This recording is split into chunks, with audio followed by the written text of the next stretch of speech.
Hi, welcome to A to Z Learning. Hi மாணவர்களே, இன்றைக்கு நாம் புது பாடத்தில் சந்திக்கிறோம். அதாவது செய்நிரல் விருத்தி. செய்நிரல் விருத்திங்கிறது வந்துட்டு நமக்கு தரம் 6 அலகு 5 நெறிமுறையும் பாய்ச்சக்கோட்டு படங்களும்ங்கிற பாடத்திலும் தொடராகத்தான் இருக்கும். தரம் 6க்குரிய வீடியோ பார்க்காதாக்கள் டிஸ்கிரிப்ஷனில் நான் லிங்க் கொடுத்துருக்கிறேன். அந்த வீடியோ பார்த்துட்டு இந்த வீடியோ பாருங்கள். உங்களுக்கு தெளிவாக செய்நிரல் விருத்திண்டா என்னன்னு சொல்லி தெளிவாக வழங்கும். மேலே ஐ பட்டன்லேயும் அதுக்குரிய லிங்கை தாரன், அதை கிளிக் பண்ணாலும் பார்க்கலாம். தேர்ச்சி 5 எளிய செய்நிரல்களை விருத்தி செய்வதற்கு நிரல் மொழியை பயன்படுத்துவார்.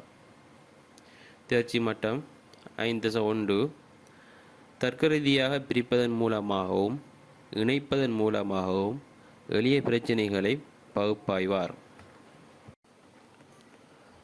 ஆரம்பத்தில் நாம் பார்த்த மாதிரி, அதாவது தரம் 6 பார்த்த மாதிரி, எந்த ஒரு பிரச்சனையை தீர்க்கிறதுனாலும் அதனை பகுப்பாய்வு செய்யணும்னு சொல்லியிருக்கிறேன்.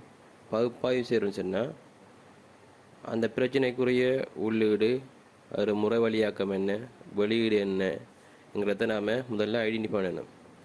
ஐடென்டிஃபை பண்ணால் தான் எந்த ஒரு சிக்கலான பிரச்சனை வந்தாலும் நமக்கு அந்த பிரச்சனையை தீர்க்கிறதுக்கு வாய்ப்பாக இருக்கும். பிரச்சனைகள் 2 வகையாக இருக்கும். எளிதான பிரச்சனையாக இருக்கலாம், சிக்கலான பிரச்சனையாக இருக்கலாம். எளிய பிரச்சனைகளை நமக்கு ஈஸியாக அந்த செயற்பாடை செஞ்சு முடிக்கலாம்.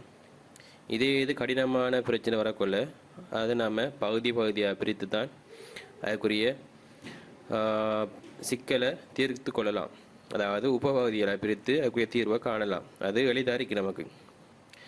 உங்களோட பாட புத்தகத்தில் பாருங்கள், 5.1 1 போட்டுக்கிறாங்க.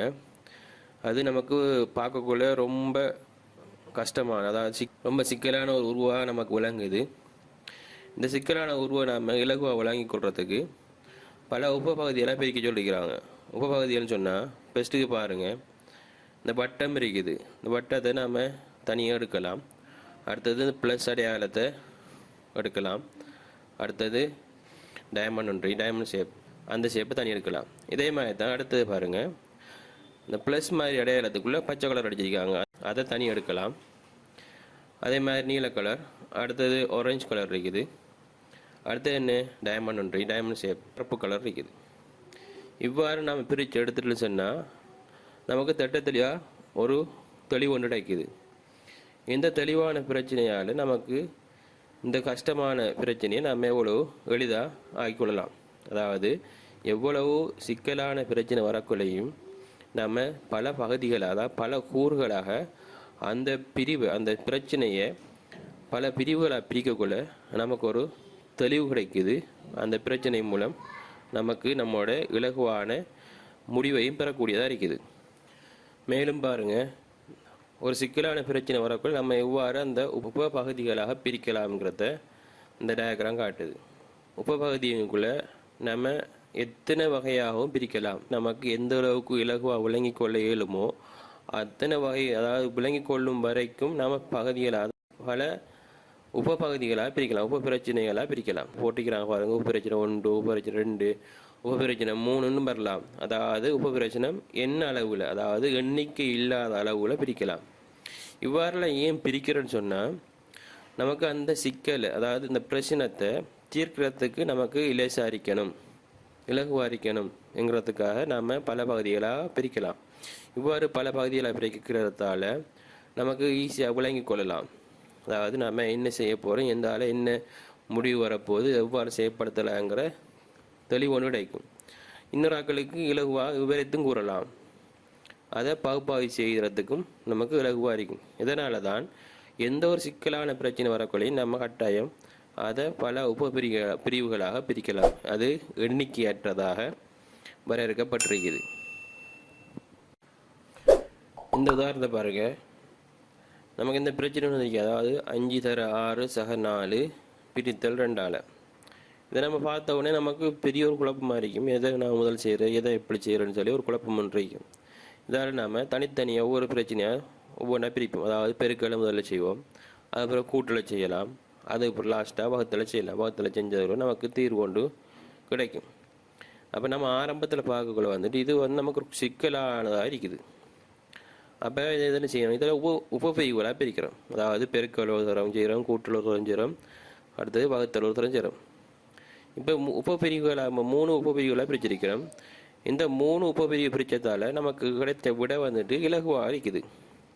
இதால் நமக்கு எந்த ஒரு சிக்கலும் வரல, நம்ம இந்த பிரச்சனையை இலகுவாக தீர்த்திருக்கிறோம். அதால் நமக்கு இந்த தீர்வு வந்து, அதாவது நமக்கு அவருடைய அவுட்புட் வந்து எளிதாக கிடைச்சிருக்குது. பொதுவாக பிரச்சனையோட பகுப்பாய்வு அடிப்படையில் தான் நெறிமுறை விருத்தி செய்யப்படுகிறது. எந்த ஒரு பிரச்சனையும் நெறிமுறை விருத்தியை அடிப்படையாக கொண்டு தான் அதுக்குரிய பகுப்பாய்வு செய்யப்படுகிறது. நெறிமுறை விருத்தியை உருவடிவில் காட்டுவதே பாய்ச்சக்கோட்டு படமாகும் என்று சொல்லி நாம் ஆரம்பத்தில் படிச்சிருக்கிறோம். இந்த நெறிமுறை விருத்தியை வந்து நம்ம எழுத்து வடிவிலையும் காட்டலாம், உருவடிவிலையும் காட்டலாம். இப்போ நாம் இந்த தரம் 7 வந்து நமக்கு இந்த பாடத்தில் நாம் உருவடிவில் காட்டுறதா நமக்கு மெயினாக சிலபஸாக இருக்குது. இது எவ்வாறு நம்ம உருவடியில் காட்டலாங்கிறத தெளிவாக படிக்கலாம். பிரச்சனைகளை பகுப்பாயிரத்துக்கு ஒரு சில முறைகள் இருக்குது. அந்த முறைகளை வந்து நம்ம ஒரு கட்டுப்பாட்டு கட்டமைப்புங்களை தான் செய்யலாம். அது என்னென்ன கட்டுப்பாடு கட்டமைப்புன்னு நம்ம பார்ப்போம். ஒன்று தொடரி, அதாவது சீக்வென்ஸ், அடுத்தது தெரிவு செலெக்ஷன், மீள் செயல் ரெப்பிட்டிஷன். இது 3 என்னென்று ஒன்றை பார்ப்போம். முதலாவது தொடரி. தொடரிங்கிறது வந்துட்டு ஒரு செயலை தொடர்ச்சியாக செய்கிறது. தொடர்ச்சியாக செய்கிறோன்னு சொன்னால் உதாரணம் பாருங்கள், தரம் 1 to 13 வரையான பாடசாலை கல்வி. இப்போ இந்த பாடசாலை கல்விங்கிறது நமக்கு ஒரு ஓர்டரில் தான் போகும். அதாவது 1ஆம் ஆண்டு படித்து அது 2ஆம் ஆண்டு போயிட்டா அப்படி தான் இந்த ஓர்டர் மட்டும் போகும். இந்த ஓர்டர் மாறாது, யாருக்கும் மாறாது. இப்போ அதாவது ஒரு தொடர்ச்சியாக போகிற செயற்பாடைத்தான் உதாரணமாக காட்டுகிறது. இதால் தெளிவாக விளங்க நினைக்கிறேன். அடுத்து அதே மாதிரி தான் ஒரு செவ்வகத்தையும் பரப்பளவை காண்றது. இது என்ன, இதுக்கு ஒரு தொடர் தான், வேறொரு வழியும் இல்லை. என்ன செய்ய, நீளத்தையும் அகலத்தையும் பெருக்கி வாரதான் விட. அதாவது எந்த ஒரு மாற்று வழியும் இல்லை. இதுதான் முடிவுன்னு சொன்னால் இதுதான். அதாவது நமக்கு எந்த ஒரு ஆப்ஜெக்ஷன், அதாவது 2வது முடிவு இல்லை. தொடர்ன்னு சொன்னால் அது ஒரு படிமுறையில் செய்கிற செயற்பாடைத்தான் குறிப்பிடுது. 2வது தெரிவு. ஒரு நிபந்தனையை பரீட்சித்து அது உண்மையா அல்லது பொய்யா இருப்பதற்கேற்ப இலக்கு தீர்மானிக்கப்பட்டு படிமுறைகள் முறையாக நடைமுறைப்படுத்தல் தெரிவு எனப்படும். இதிலிருந்து ஒன்று உங்களுக்கு விளங்கும். அதாவது இந்த டயக்ராம் மூலம் ஒரு கேள்விக்கு 2 விட வரும். ஒன்று ஆம்னு வரும், இல்லைன்னு வரும். அந்த படிமுறை எந்த சந்தர்ப்பத்தில் நமக்கு இடம்பெறுதோ அந்த சந்தர்ப்பத்தில் இந்த தெரிவு நமக்கு வரும். உதாரணத்துக்கு பாருங்கள், இப்போ நம்ம வீட்டில் ஃபேன் போடுறோம். ஃபேன் போட்டோன்னு என்ன செய்யணும், கரண்ட் இருக்குதா பார்க்கும். அதாவது கரண்ட் இருக்குதான்னு பார்த்தா, கரண்ட் இல்லைன்னு சொன்னால் ஃபேன் வேலை செய்யாது. கரண்ட் இருக்குதுன்னு சொன்னால் என்ன செய்யும், கரண்ட் இருக்குதுன்னு சொன்னால் அடுத்து என்ன செய்யும், ஃபேன் வேலை செய்யும். அதாவது நம்ம சுவிட்சை போடுறோம், ஃபேன் வேலை செய்யுது. அப்போ நான் என்ன விளங்கு நமக்கு, கரண்ட் இருக்குதுன்னு சொல்லி நம்ம அடுத்த முடிவு எடுத்துக்குவோம். இப்போ ஃபேனை போடுறோம், அடுத்த சந்தர்ப்பம் ஃபேன் வேலை செய்யலை. அப்படின்னா என்ன, கரண்ட் இல்லைன்னு சொல்லி நம்ம ஒரு முடிவு எடுக்கலாம். அதே மாதிரி தான் 3வது மீள் செயல். மீள் செயலின்குள்ளே திரும்ப செய்கிற ஒரு செயலை தான் குறிப்பிடுது. அதாவது ஒரு நிபந்தனையை பரீட்சித்து அது உண்மையா அல்லது பொய்யா இருப்பதற்கேற்ப நிபந்தனையானது திருப்தியாக்கப்படும் வரை அல்லது திருப்தியாக்கப்படாமைக்கேற்ப இலக்கு தீர்மானிக்கப்பட்டு ஒரு படிமுறை அல்லது சில படிமுறைகள் திரும்ப நடைமுறைப்படுத்தினால் அது மீள் செயல் குறிப்பிடப்படுது. அதாவது நம்ம இதில் விளங்கி கொள்ளுங்க, ஒரு செயலை செய்கிறோம், நாம் அந்த செயல் நமக்கு அது சரியாக வந்துட்டான்னு பார்க்குறோம், இல்லை இன்னும் சரியாக வரல. அப்போ திரும்ப போட்டு பார்க்குறோம், அப்பையும் சரியாக வந்துட்டா, அப்பையும் சரியாக வரலன்னு சொன்னால் திரும்ப அந்த வழிமுறையை செய்வோம். செய்யக்குள்ள எப்போதாவது ஒரு தரம் அந்த செயல் முடியும். அந்த டைமில் தான் அதுக்குரிய எண்டு வரும், அதாவது அதோடைய முடிவு கிடைக்கும். அந்த செயற்பாடு தான் அது. உதாரணம் பாருங்கள், இப்போ ஒரு உண்டியல் ஒன்று உதாரணம் காட்டிக்கிறாங்க. அதாவது எல்லாரும் தெரியும், உண்டியலில் காசு போடுற பழக்கம் எல்லாருக்கும் இருக்கும். இப்போ உண்டியல் என்ன செய்வோம் உண்டியல் எடுத்துட்டோன்னு சொன்னால், அப்போ அந்த உண்டியல் நம்ம காசு போடுறோம். அந்த காசு எப்போ நிரம்புதோ அது மட்டுக்கு நம்ம என்ன செய்வோம், உண்டியலுக்கு காசு போட்டுகிட்டே இருப்போம். இப்போ பாருங்கள், இந்த டயக்ராமு பணத்தை இடுவதற்கு உண்டியல் எடுத்தல். இப்போ உண்டியல் எடுக்கிறோம், அதில் பணத்தை இடுதல். பணத்தை இட்டுன்னு சொன்னால் நமக்கு ஒரு கேள்வி வருது, உண்டியல் நிரம்பி உள்ளதா என்று கேள்வி வருது. உண்டியல் நிரம்பிருக்கான்னு பார்க்கணும், நம்ம தூக்கி பார்க்குறோம்.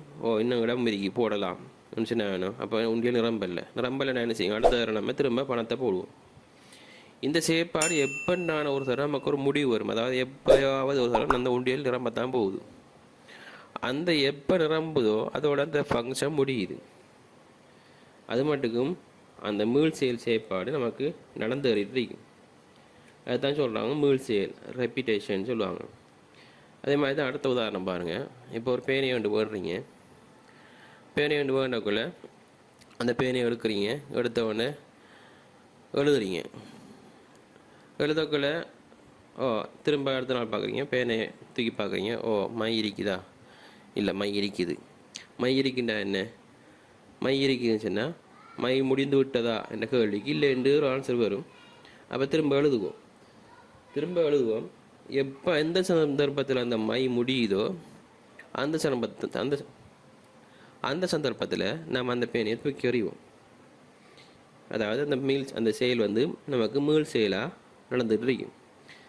அடுத்த உதாரணம் பாருங்கள். இப்போ நம்மகிட்ட வீட்டில் ஒரு பேனை ஒன்று நடக்குது, அதை எடுத்து பார்க்குறோம். ஃபஸ்ட்டுக்கு பேனையை எடுத்து பார்த்தோன்னா நம்ம ஃபஸ்ட்டுக்கு பார்க்குறோம், இது கண்ணால் வேண பேனை, இதுக்கும் பார்ப்போம் மை இருக்குதான்னு பார்ப்போம். உங்களோட தூக்கி பார்க்குறீங்க. அந்த டைமில் உங்களுக்கு என்ன தோணுது, மை இருக்குது. அப்போ மை இருக்குதான்னு கேள்விக்கு ஆம் விட வந்துட்டு அப்போ என்ன செய்வோம், நம்ம எழுதுவோம். இல்லை பேனை எடுத்த உடனே நமக்கு அந்த ஃபங்க்ஷன் பார்க்குறவங்க மை இல்லை என்ன செய்யுங்க, அவ்வளோ தான் அந்த ஃபங்க்ஷன் முடிஞ்சிருது. எப்படினால ஒரு நேரம் அந்த ஃபங்க்ஷன் முடியத்தான் போகுது. அந்த ஃபங்க்ஷனுக்கு இப்படி ரிப்பிட்டேஷன் டயக்ராம் இவ்வாறு தான் இருக்கும். இந்த டயக்ராம் முன்னுக்கு பின்னு மாறி வரலாம், ஆனால் செயற்பாடுகள் இதே தான். அதாவது எந்த ஒரு ஆரம்பத்துக்கும் ஒரு முடிவு இருக்குது. அதாவது எந்த ஒரு செயற்பாட்டுக்கும் ஒரு முடிவு வரும் மட்டுக்கும், அது நல்லதாக இருந்தாலும் சரி கெட்டதாக இருந்தாலும் சரி, அதுக்குரிய முடிவு காண மட்டுக்கும் நமக்குரிய செயற்பாடு செய்கிறது தான் இந்த ரிப்பிட்டேஷன். ஓகே மாணவர்களே, இதனைத் தொடர்ந்து செய்நிறுவனத்திய நாம் ஒரு சாஃப்ட்வேர் மூலம் எப்படி செய்யலாம், என்ன சாஃப்ட்வேர், அதை எப்படி செய்கிறது, அதில் என்னென்ன இருக்குது, எந்த ஃபங்க்ஷன் எதுக்கு பாவிக்கிற என்ன சம்மந்தமாக அடுத்த வீடியோவில் பார்க்கலாம். தொடர்ந்து நம்ம வீடியோக்களை பார்க்குறதுக்கு நம்ம யூடியூப் சேனலை சப்ஸ்கிரைப் செய்து வைத்துக்கொள்ளுங்க. உங்களுக்கு மேலதிகமான டவுட்டுகள் எதுவும் வந்தால் கமெண்ட்ஸில் உங்களோட டவுட்டுகளை என்டர் பண்ணுங்கள். அதுக்குரிய டவுட்டை க்ளியர் பண்ணி தரேன் இன்ஷா அல்லாஹ். Okay, thank you.